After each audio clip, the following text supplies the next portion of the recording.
Win big with new DRF All Access past performances. With one best-in-class product, you now get all three past performance formats. Go to DRF.com and use coupon code ONEFREEPP for a free single card today.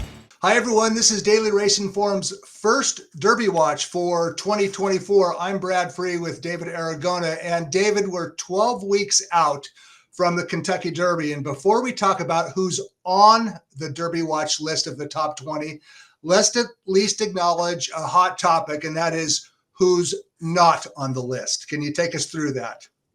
Yeah, I mean, sure people are familiar with the situation by now. As of 2 years ago, Churchill Downs has banned Bob Baffert from participating in the Kentucky Derby. That ban was supposed to end with the 2024 Kentucky Derby. Churchill elected to extend that ban at least one more year and also put on the additional measure of saying that Bob Baffert's horses had to be transferred to a different trader by January 29th. That not specific to Bob Baffert, but obviously it applies to him. And this year, Bob Baffert's owners have decided they're going to stay loyal to Baffert and keep the horses with him. So thereby just making those horses ineligible for the Kentucky Derby unless there's some new development from Churchill Downs, which as of now, it doesn't sound like there's going to be. I don't think there will be either. You know, it's funny because 1 year ago, 7 of the very first Derby Watch list a year ago, 7 of the 20 horses on the list were trained by Bob Baffert. This year we have 0 because they're ineligible to run. Let's just take a quick peek at 2 of the most prominent Baffert trainees that we will not be seeing in the Kentucky Derby. And those include Nysos, whose win last weekend in the Bob Lewis at Santa Anita was super impressive, and Muth, who is widely regarded as one of the top 3-year-olds in the country. He was one of the top 2-year-olds last year, runner-up in the Breeders' Cup Juvenile. So this year, for the 115th running of the Kentucky Derby, it could potentially be run without the country's best 3-year-old, who I think right now, many people, myself included, would probably identify Nysos as the most talented 3-year-old out there running. But let's talk about who is on the list. And David, this list would have been a lot simpler as far as favoritism goes if the Holy Bull last weekend at Gulfstream Park had been unfolded as it was expected to, but it did not. And in lieu of fierceness validating his early favoritism, we have a new name to start off the list. Talk a little bit about the morning line favorite for the first Derby Watch of this year.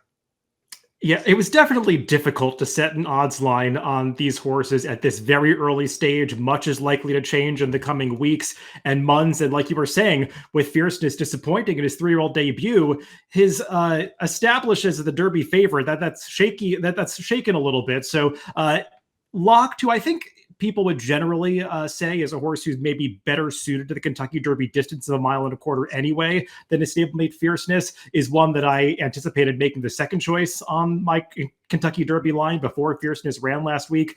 Did make him the very lukewarm 8-1 favorite, but at this stage, it's really difficult to set a line on these horses. I've got the duo from the Remsen as the second and third choices, with Fierceness a co-third choice, but there's nobody at this point that has really established themselves as a strong contender among those that have run so far in 2024. And there's always that question about the horses who showed talent as 2-year-olds. Will they come back the same as 3-year-olds? Fierceness casts some doubt on that, and Locked still has to answer that question. Yeah, Fierceness definitely cast some doubt on that with his misfire last weekend, finishing third in the Holy Bull. Let's take a look at the past performances of the top 4 choices on David's morning line. He talked about Locked, who was the top 2-year-old last year. He won the Breeders' Futurity at Keeneland. He finished a creditable third in the Breeders' Cup. Sierra Leone and Dornoch, the second and winner of the Remsen Stakes last year, and then Fierceness, who's still among the top 4 despite his misfire last time out in the Holy Bull. We're going to be talking a little bit more about the Holy Bull in just a few minutes. You know, it's funny because last year, 11 of the top 20 horses on the very first Derby Watch list were from 2 barns, 7 from Baffert, 4 for Brad Cox. The talent pool is spread out a little bit more this year, at least on our first list, and that is because Pletcher has 3 of the top 20, Steve Asmussen, Chad Brown, and Brad Cox 2 each. So the talent seems to be spread out a little bit more. The Pletcher trio Locked, Fierceness, and Maiden Winner Speakeasy. They all face some challenges, and they'll answer those challenges, pro or con, as we move forward. But in the meantime, let's talk a little bit about what actually did happen last week. David, is it fair to say that if Fierceness had run as he was expected to run, that he would have been the early favorite for the Derby Watch, first Derby Watch anyway?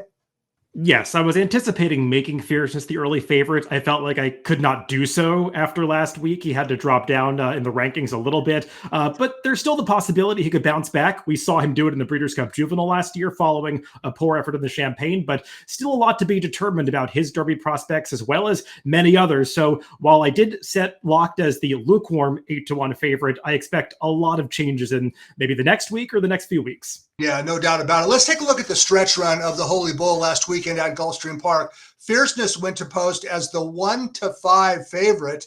And right here, he's on the outside, and he looks like he really has no excuse. But he came up flat in the stretch. After the race, his trainer, Todd Pletcher, suggested that maybe some, bouncing around at the break may have compromised him a little bit. But a horse who we're talking about in terms of the Kentucky Derby, a good horse, should be able to overcome a little bit of bumping, because it's going to happen in the Kentucky Derby. What do you make of that misfire by Fierceness, David? To me, it's a pretty bad sign. Twice now, we've seen him have some trouble at the start. That was the case in the Champagne when he was a little out of position early in that race. And as you, just like in the Holy Bull, he didn't have anything to offer through the stretch. And in this race, he did have to rush up a little bit in traffic, kind of bully his way to the forward position. But they were going the first quarter in 25 and change. So I don't know how much energy he really had to exert to get there. So to me, that's not enough of an excuse to justify his performance. It's a little odd. He appeared to be training well coming into the race, just did not run to those workouts. So I think that definitely leaves some uncertainty about his future prospects. There's a lot of uncertainty with regards to Fierceness. We know he's a fast horse. He was fast in his debut. He was fast in the Breeders' Cup. But sometimes one element of class is an ability to overcome a little bit of adversity. And we saw, in the Champagne, I believe he was favored in the Champagne, and he's stumbled a little bit at the break. It didn't look like it was that big of a deal, but he completely misfired. And then he came back and won the Breeders' Cup. The other day in the Holy Bull, the bumping did not appear all that severe. Maybe this is a horse who can only run fast when, they roll out the red carpet for him. And that's not going to happen in the Kentucky Derby. It could happen in the Florida Derby, I suppose. What about Hades and Domestic Product, the 1-2 finishers from the Holy Bull? What about their chances moving forward? Hades definitely got a perfect trip in winning this race. I think breaking from the rail was a real asset to him heading into that clubhouse turn, being able to save that ground and establish that early lead without exerting too much energy really benefited him in the late stages of this race. But on the positive end, he took yet another step forward. He's been improving with each start. This was his first 2-turn test, and he finished strongly, just like he had in his sprint races. He's going to have to face tougher competition down the line, but I think he's still a horse that we're learning things about. Yeah, for sure. What Domestic Product, I think I sensed, correct me if I'm wrong, that you were a little ambivalent on Domestic Product's runner-up finish in the Holy Bull. What about him?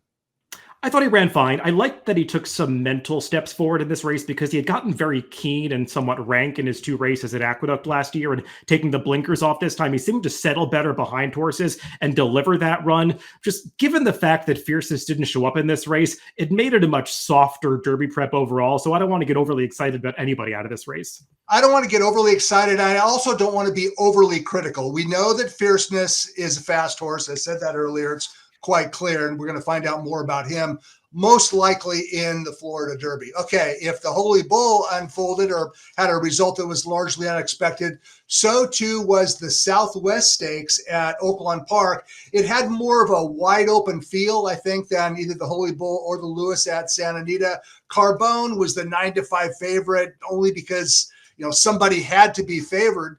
But let's take a look at the stretch run and quite the impressive performance by Mystic Dan coming up the rail.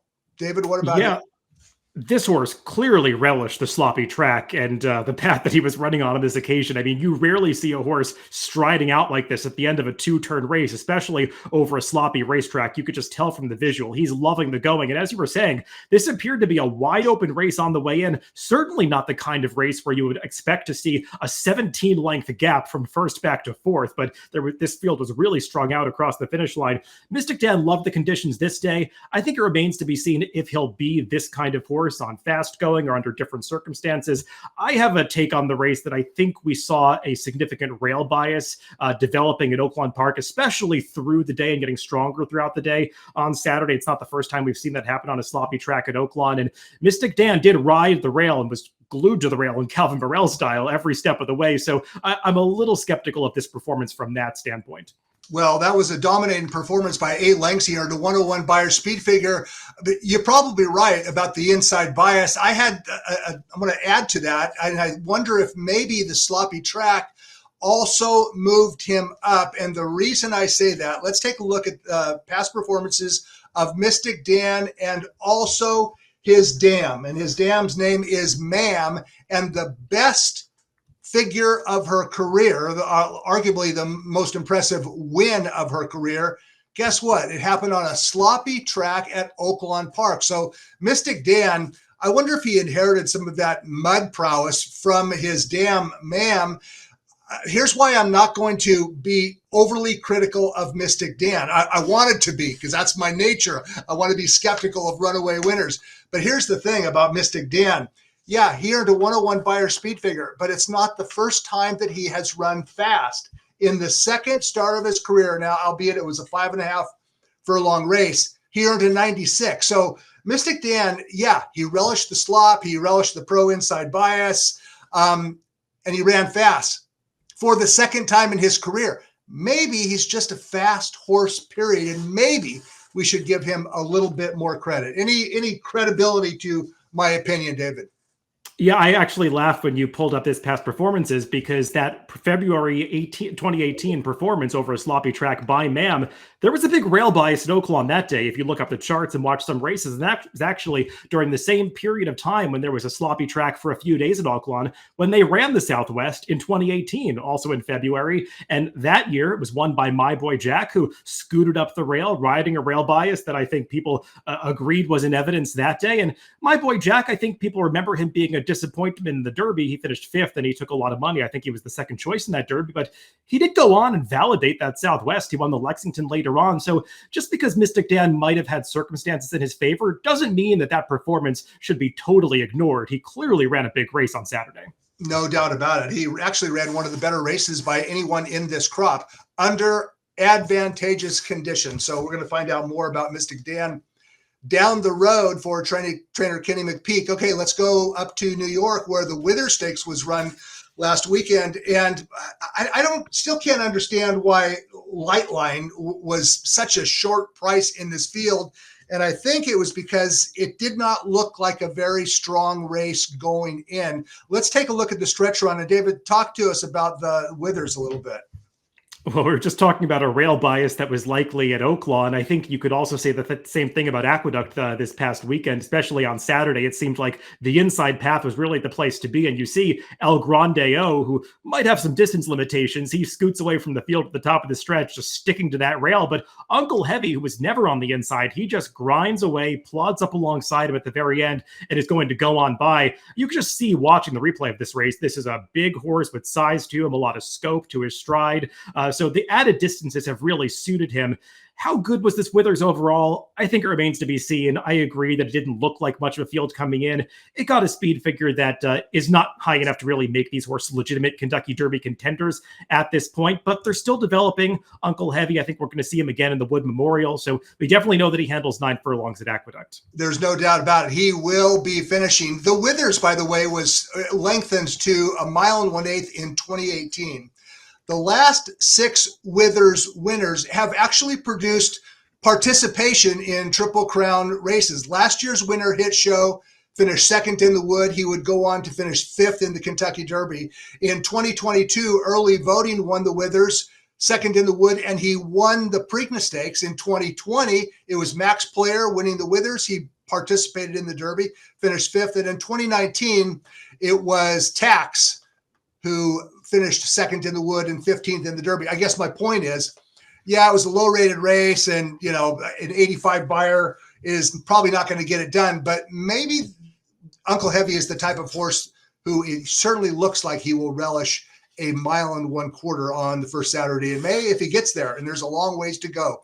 Let's take another quick look at the graphic, the top 20 Derby watch list. Locked is the 8-1 favorite on David's morning line. And let me just give you a couple quick takeaways, Dave, and then I'll ask you the same question. First, regarding fierceness. I said it earlier, I can't draw a line through him. He is a fast horse when things go his way, and I would anticipate the high likelihood of him reproducing his best form in the Florida Derby in a few weeks. As for the Remsen Stakes, I wonder if some of these, once upon a time, the Remsen was actually a very productive race. 1993 and 94 was Gopher Gin and Thunder Gulch. They both won the Remsen and followed the following spring by winning the Kentucky Derby.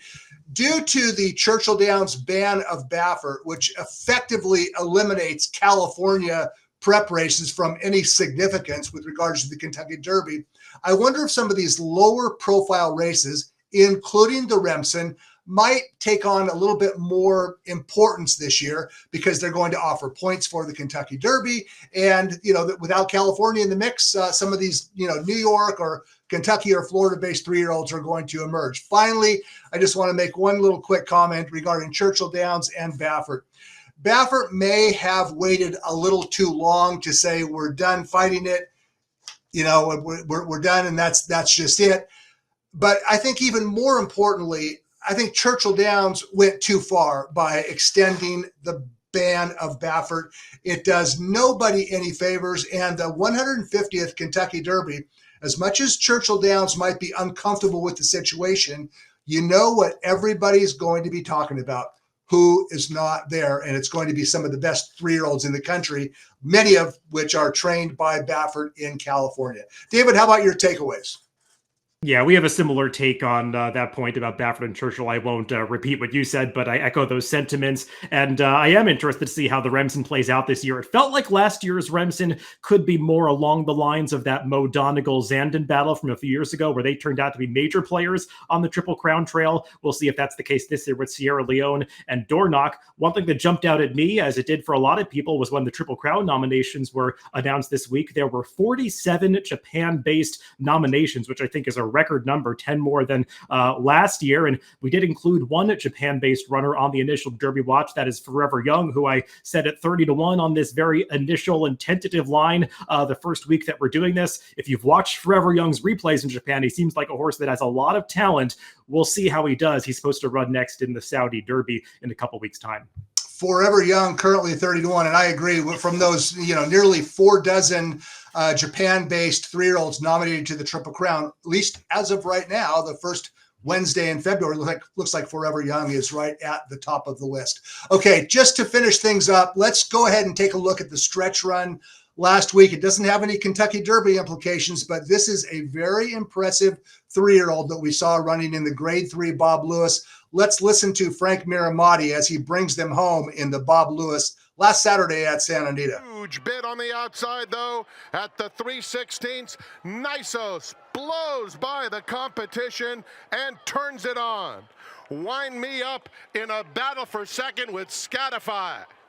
Nisos passing the 2-turn test beautifully, geared down to stroll in by 7 lengths. Wind me up second. That is a wrap for the recap segment of the first Derby Watch of 2024. We hope that you join David and I for the preview segment. That's coming up next, including our On the Bubble section. So that's it. For David Aragona, I'm Brad Free. Thanks for watching.